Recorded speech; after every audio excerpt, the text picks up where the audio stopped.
앞선 영상에선 정책자금을 처음 접했을 때 난 어디로 가야 하는지 또 알아봤습니다.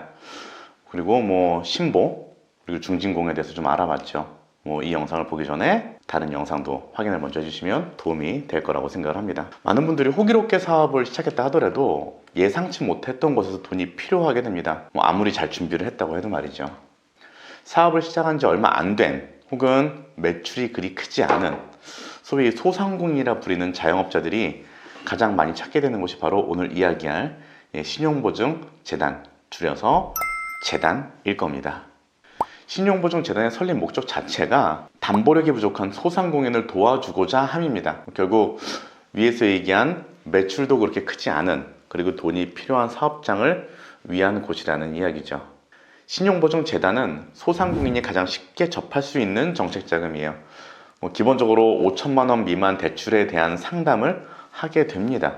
업종 상관없이 매출액이 1억 미만이라면 재단에서 상담받으면 된다고 생각하시면 돼요. 자, 신용보증재단, 줄여서 재단의 신용보증 대상에 대해서 한번 알아보도록 할게요.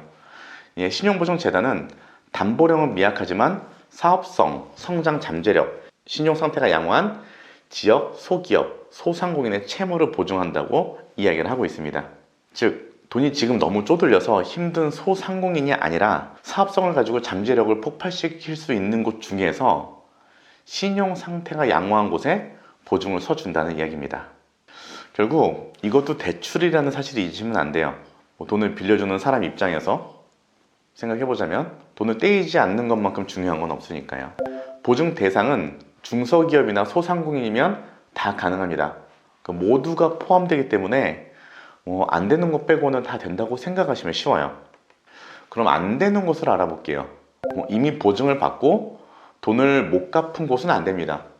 과거에 이미 사고가 났던 곳이니까 아무래도 해주기가 싫겠죠. 돈을 갚고 3년이 지나야 신청이 가능합니다. 자, 휴업 중인 기업 당연히 안 되고요. 회생이나 파산 신청한 기업도 안 됩니다. 기존에 대출을 받은 상태에서 현재 연체 중이거나 아니면 자주 연체를 하는 것도 안 돼요.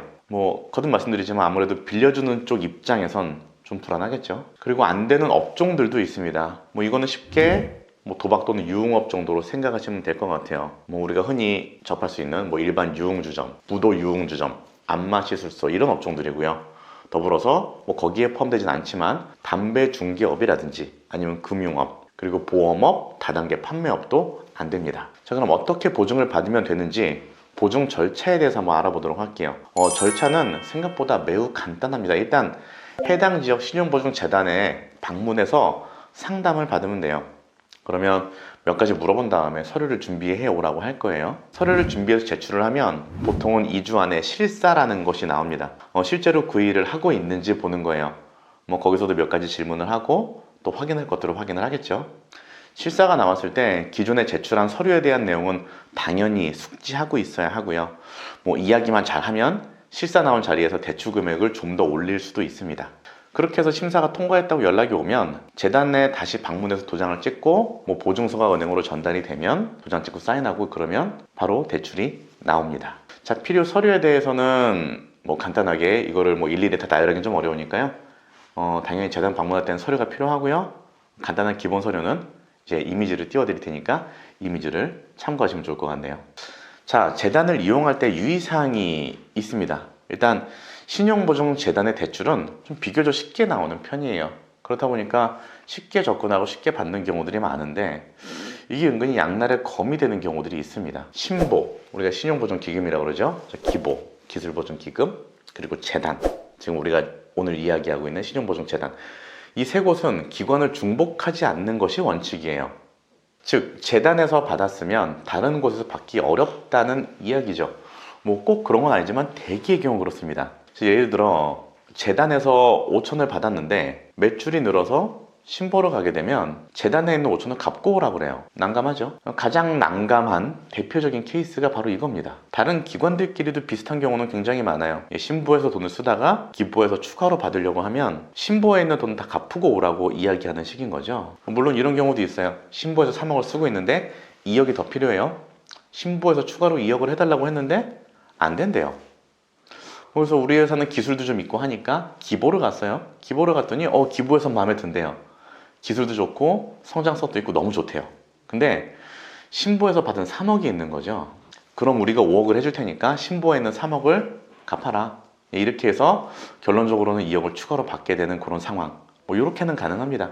이런 경우들은 굉장히 종종 있고요. 잘만 준비하면 이런 방식으로도 추가 대출을 받는 것도 가능합니다. 자, 결론적으로 재단에 돈을 쓰는 분들은 정말로 5천만 원 정도로 충분하거나 진짜 돈이 급한 분들께만 권해드릴게요. 매출이 1억 언저리이거나 뭐 다양한 가점 사항을 맞출 수 있는 경우라면 대출 금액이 많게는 10배까지 차이가 나는 신보나 기보를 이용하는 것이 훨씬 나은 선택이 될 수 있습니다.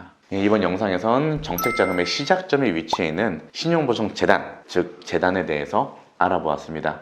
어려운 소상공인을 위한 정책자금이니만큼 많은 분들이 이용하고 또 도움 받으셨으면 좋겠어요.